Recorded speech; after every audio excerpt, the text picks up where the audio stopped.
হেডলাইনটা দেখছেন?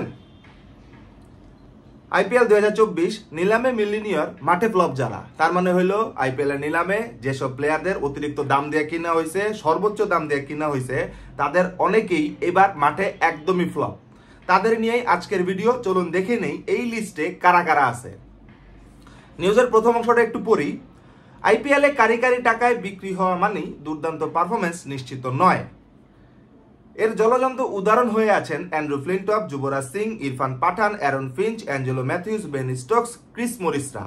তারা প্রত্যেকেই আইপিএল এর বিভিন্ন সময় বিভিন্ন সিজনে অতিরিক্ত দামে বিক্রি হয়েছে, মানে রেকর্ড দামে বিক্রি হয়েছে, কিন্তু পারফরমেন্স শূন্য। এবারও চড়া দামে বিক্রি হওয়া কয়েকজন খেলোয়াড় মাঠে একেবারেই মলিন, মানে ফ্লপ। টাকার মূল্য বোঝাতে না পারা সেসব খেলোয়াড়কে নিয়ে সামাজিক যোগাযোগ মাধ্যমে অনেক রসিকতাও চলতেছে। যেমন মিচেল স্টার্কের প্রতি বলে কত টাকা, প্রতি উইকেটে কত টাকা, এটা নিয়ে কিন্তু অনেক জোকস হইতেছে আজকাল। নিলামে মিলিয়নিয়ার হয়ে মাঠে ফ্লপ। এবারের আইপিএল এ এমন কজন খেলোয়াড়কে নিয়েই আজকের এই আয়োজন। যেমন এই শুরুতে ওই যে বললাম মিচেল স্টার্ক, দেখছেন নামটা কিন্তু আইসা পড়ছে মিচেল স্টার্কের। এই দেখেন কি বলে ফার্স্টে, মিচেল স্টার্কের একটি বলের মূল্য 29,46,000 রুপি, আর একটি উইকেটের মূল্য 12,37,50,000 রুপি। সামাজিক যোগাযোগ মাধ্যমে অস্ট্রেলিয়ান ফাস্ট বোলারের পারফরমেন্সের হিসাব এইভাবেই করা হচ্ছে। আসলে এটা তো হিসাবের নামে স্টার্ককে নিয়ে ক্রিকেট প্রেমীদের রসিকতা। এবারের আসর দিয়ে 9 বছর পর আইপিএলে ফিরেছেন তিনি। অস্ট্রেলিয়ান এই সর্বজয়ী তারকাকে নিলামের ইতিহাসে রেকর্ড 24,75,00,000 রুপিতে কিনে নিয়েছে কলকাতা নাইট রাইডার্স। কিন্তু 34 বছর বয়সী বলারের পেছনে এত টাকা ঢেলে শাহরুখ খানের দল ভুল করেছে কিনা তা নিয়ে এরই মধ্যে প্রশ্ন উঠে গেছে। স্টার্ক এখন পর্যন্ত 4টা ম্যাচ খেলছে, 4টা ম্যাচে 11 ইকোনমি রেটে উইকেট নিছে মাত্র 2টা। অন্যদিকে গতকালকে ভিডিওতে বলছি মুস্তাফিজুর রহমান রে 2 কোটি রুপি দিয়ে নিছে, সে এখন টুর্নামেন্টের one of the top wicket takers. সেই তুলনায় স্টার্ক 24 কোটি রুপি 25 কোটি রুপিতে বিক্রি হওয়া তো কোনো পারফরমেন্স দেখাইতে পারতেছে না।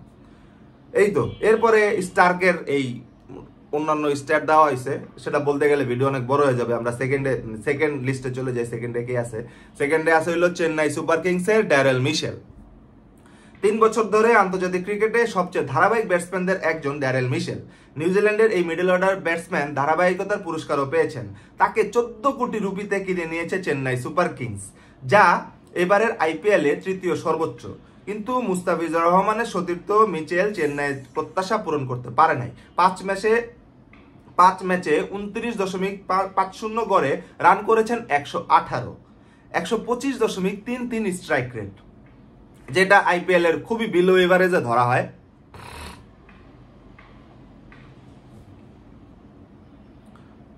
যেটা বলতেছিলাম আইপিএল এটা খুব বিলো এভারেজ ধরা হয়। 24, 22, 34, 13, 25 এই হয়েছে তার রান সংখ্যা। এরপর হইলো এই যে স্টার বয় গ্লেন ম্যাক্সওয়েল, রয়্যাল চ্যালেঞ্জার্স বেঙ্গালুরুর, খুবই দুর্দান্ত পারফর্ম করছে। আর মানে হইলো শূন্যর হিসাব ধরলে বেশ কয়েকটা ডাক মারছে, আর গতকালকের ম্যাচে তো তারা ড্রপই করে দিল। এবং সে সংবাদ সম্মেলনও হয়তো সোশ্যাল মিডিয়াতে এসে বলছে যে আসলে ইনজুরির কারণে না, তার পারফরমেন্সের কারণেই তিনি একটা বিরতি নিছেন, এই আর কি। যেমন এই নিউজে বলা হয়েছে, আকাশে উড়তে থাকা কারো ভূপতিত হতে কত সময় লাগতে পারে। গ্লেন ম্যাক্সওয়েলের 5 মাসের ব্যবধানে 2টি ছবি তফাৎ বোঝানোর জন্য যথেষ্ট। গত বছরের নভেম্বরে ওয়ানডে বিশ্বকাপে আফগানিস্তানের বিপক্ষে ম্যাক্সওয়েলের 201 রানের অতি মানবীয় ইনিংসটির কথা অনেকেই ভুলতে পারেন না। সেই ম্যাক্সওয়েল আর আইপিএল এর ম্যাক্সওয়েলের আকাশ পাতাল পার্থক্য, এমনকি তার একাদশ থেকেও নামায় দেওয়া হয়েছে। তা সেই হিসাবে ফ্লপ আইপিএল। 11 কোটি রুপিতে আর কি রয়্যাল চ্যালেঞ্জার্স বেঙ্গালোর তারে নিছিল, 11 কোটি রুপিতে কোনো পারফরমেন্সই নাই। যাই হোক, এরপরে রয়্যাল চ্যালেঞ্জার্স বেঙ্গালোরের আরেকজন ক্যামেরন গ্রিন, তারে নিছিল 17 কোটি রুপিতে। বাবা রে বাবা, না সরি, 2023 সালে আইপিএল এর নিলামে গ্রিনকে 17,50,00,000 রুপিতে কিনেছিল মুম্বাই ইন্ডিয়ান্স। এবারে নিলামের আগে তাকে সেই দামে রয়্যাল চ্যালেঞ্জার্স বেঙ্গালোরের কাছে বিক্রি করে দেয় মুম্বাই। মানে রয়্যাল চ্যালেঞ্জার্স বেঙ্গালুরু 17,50,00,000 রুপিতে ক্যামেরুন রে দলে ভিড়াইছিল। এই হলো অবস্থা, কিন্তু পারফরমেন্স কই? তবে নিজের নতুন ফ্র্যাঞ্চাইজির প্রত্যাশা পূরণ করতে পারেননি এই অলরাউন্ডার। 5 ম্যাচে মাত্র 17 গড়ে করেছেন 68 রান, স্ট্রাইক রেটও টি-20 দাবি মেটানোর মতো নয়, 107.94। 17,50,00,000 রুপির প্লেয়ার 107.94 স্ট্রাইক রেটে ব্যাট করতেছে। How fascinating. এরপরে আর কে আছে? স্যাম কারেন, পাঞ্জাব কিংসের। স্যাম কারেনরে কত টাকা দিয়ে কিনছিল? আচ্ছা, 2022 টি-20 বিশ্বকাপ জেতাতে দারুণ অবদান রেখেছিলেন স্যাম কারেন। বিশ্বকাপের ফাইনাল ও টুর্নামেন্ট সেরা হওয়ার স্বীকৃতি নিয়েই আইপিএল নিলামে এসেছিলেন। তরুণী অলরাউন্ডারের ভিত্তিমূল্য ছিল 2 কোটি রুপি। তবে নিলামে তাকে নিয়ে মুম্বাই ইন্ডিয়ান্স ও পাঞ্জাব কিংসের মধ্যে কারাকারি শুরু হয়।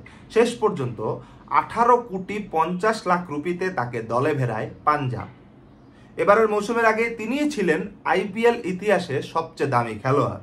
শুধু নিলাম নয়, সব মিলিয়েই আইপিএল ইতিহাসে সবচেয়ে বেশি পারিশ্রমিক পাওয়া ক্রিকেটার ছিলেন তিনি। সেই দামে কারেনকে এই বছর ধরে রেখেছিল পাঞ্জাব, কিন্তু চড়া দামের মূল্য দিতে পারছেন কোথায়? আসলে নিজের প্রথম ম্যাচ 50 করে সেরা খেলোয়াড়দের পুরস্কার জিতলেও এরপর থেকে পারফরমেন্সে ভাটা চলে আসছে। তারপরের 5 ইনিংস হইল অনেকটা এইরকম: 23, 0, 5, 29 এবং 6। 6 ম্যাচে 21 গড়ে 126 রান করা কারণের স্ট্রাইক রেটও খুব একটা সুবিধার নয়, 120। আবার বোলিং এর হিসাব যদি বলি, 6 ম্যাচে 8.44 ইকোনমি রেটে বল করছে সে, উইকেট নিছে 8টা। উইকেট খারাপ নাই, আমার মনে হয় ভালোই নিছে উইকেট। এরপর ওমা, রয়্যাল চ্যালেঞ্জার্স বেঙ্গালোর দিয়ে সিরিয়াল লাগাই দিছে ফ্লপের। আলজারি জোসেফ,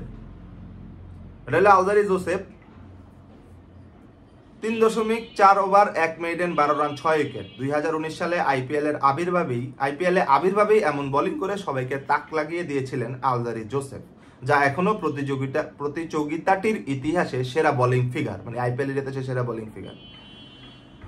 এরপর 2022 সালে 11,50,00,000 রুপিতে তারা দলে ভেড়াইছে। কিন্তু ম্যাক্সওয়েল গ্রিনের মতো জোসেফও এবারও ফ্লপ। কি করছে? 11.90 এবার তার ইকোনমি। অবাক করা বিষয়, 11.90 আলজারি জোসেফের। এরপরে হইলো হার্ষাল প্যাটেল, পাঞ্জাব কিংস। লিস্টে সম্ভবত একমাত্র ইন্ডিয়ান যারা এত টাকা দেয়া কিনার পরেও লাভ হয় নাই, মানে সে নিজের নামের প্রতিদান দিতে পারতেছে না, দামের প্রতিদান দিতে পারতেছে না। 11,75,00,000 রুপিতে কিনে নিছে পাঞ্জাব কিংস। ও, রয়্যাল চ্যালেঞ্জার্স বেঙ্গালোর আর পাঞ্জাব কিংস, তাদের ক্যালকুলেশনে ভুল ছিল। তাদের ফ্লপ লিস্টটাই মনে হয় এখানে ফ্লপ লিস্টের তালিকাটাই বেশি আর কি। পাঞ্জাব কিংসের পাইলাম 2 জন, আর রয়্যাল চ্যালেঞ্জার্স বেঙ্গালোরের পাইলাম 3 জন। এইবার তার ইকোনমি রেট হইল 10.55। হার্ষাল প্যাটেলের কথা বলতেছি। আর 4 ম্যাচের প্রতিটিতেই ন্যূনতম 44 রান করে দিছে। এমনকি লাস্ট ম্যাচে, সর্বশেষ ম্যাচে এমন মাইর খাইছে যে 4 ওভার পূরণ করায় নাই ক্যাপ্টেন, 3 ওভার করায় পাঠাই দিছে। এই হইল, আরো আছে, শেষ হয় নাই। যেমন শেষে কিছু প্লেয়ারের কথা সংক্ষেপে বলা হয়েছে এই খবরে। এছাড়া পরিচিত খেলোয়াড়দের মধ্যে চড়া দামে বিক্রি হওয়া হার্দিক পান্ডিয়া, মোহাম্মদ সিরাজ, শিখর ধাওয়ান, মিশেল মার্শরা এখন পর্যন্ত নামের প্রতি সুবিচার করতে পারেননি। 10 কোটি রুপিতে গুজরাট টাইটেন্সে বিক্রি হওয়া অস্ট্রেলিয়ান পেসার স্পেন্সার জনসনের পারফরম্যান্সও আশাব্যঞ্জক নয়। 4 ম্যাচে 9.21 ইকোনমি রেটে পেয়েছেন 3 উইকেট। সবচেয়ে দামি 10 খেলোয়াড়ের তালিকায় থাকা রাইলি রুশো 8 কোটি রুপিতে, মানে বিক্রি হওয়া 8 কোটি রুপিতে রাইলি রুশো এখনো খেলারই সুযোগ পান নাই। মানে রাইলি রুশোরে 8 কোটি রুপিতে কিনছে, কিন্তু তার এখনো একাদশী ঢুকায় নাই। 7,40,00,000 রুপিতে বিক্রি হওয়া রোবম্যান পাওয়েল একটা ম্যাচ খেলছে মাত্র। আজকে ভিডিওটা কেমন লাগছে অবশ্যই কমেন্ট করে জানাবেন। মানে আইপিএল এ সর্বোচ্চ দামে বিক্রি হওয়া প্লেয়ারগুলা কেমন পারফর্ম করতেছে, বিশেষ করে তারাই মোটামুটি ফ্লপের দিকে গেছে। বিশেষ করে যদি বলি মিচেল স্টার্ক আর স্যাম কারেন, দুজনই এক এক সময়, মিচেল স্টার্ক যেমন বর্তমান সময়ে সর্বোচ্চ পারিশ্রমিক পাওয়া ক্রিকেটার, স্যাম কারেনও কিন্তু অতীতের মিচেল স্টার্কের আগের জন আর কি, যে সর্বোচ্চ পারিশ্রমিক ক্রিকেটার ছিলেন, তার দুজনই কিন্তু ফ্লপ। তো যাই হোক, ভিডিওটি ভালো লাগলে অবশ্যই লাইক ও শেয়ার করবেন। সবাই ভালো থাকবেন, সুস্থ থাকবেন। আল্লাহ হাফেজ।